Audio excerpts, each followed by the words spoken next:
The music business tried hard as hell to blackball Chief Keef, but unfortunately his cult following was just too strong for it to happen. You know what I'm saying? I think the radio stations should be ashamed of themselves for not playing Chief Keef and He the Influence, and you're playing everybody music who sound like the guy. I think tours, promoters should be embarrassed because Chief Keef should be rocking out stadiums, not regular shows and shit like that. I think Chief Keef is the influence, but the guy never really gave a fuck about the music business. They signed him to Interscope. He didn't give a fuck. He didn't show up to video shoots or none of that. They signed him to TV One.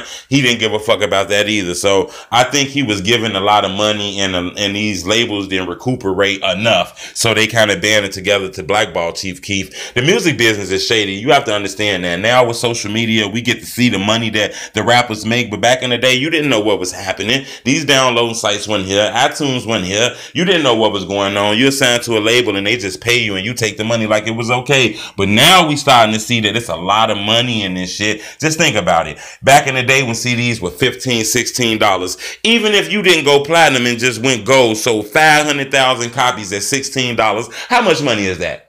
That's a lot of motherfucking money. You get what I'm saying? That's why I'm telling you guys that this music business is filled with a lot of shady people in suits. A lot of people who scamming these young people because they don't really understand what's going on. And I think Keef embodied that and didn't give a fuck about that. And that's why the labels don't really like him a lot. Think about it. Chief Keef not really on the radio a lot. I don't understand that because the radio play everybody who sound like the dude. You get what I'm saying? This dude should be selling out stadiums, not doing shows and shit like that. So I just think the record labels and even the whole music industry, including the Chicago politics scene, tried to ban Chief Keef from Chicago. They didn't even want him to deal with anything out there. I think they equated the 500 murders a year to 600 murders a year and put Chief Keef's face on it because he was talking about what was going on in the streets instead of people saying, damn, that's what this young man seen growing up. They kind of used that and turned it against him. But I see it starting to change because remember, Interscope signed Keef. That was Jimmy Iovine. And remember, Jimmy Iovine is a partner with like Dr. Dre.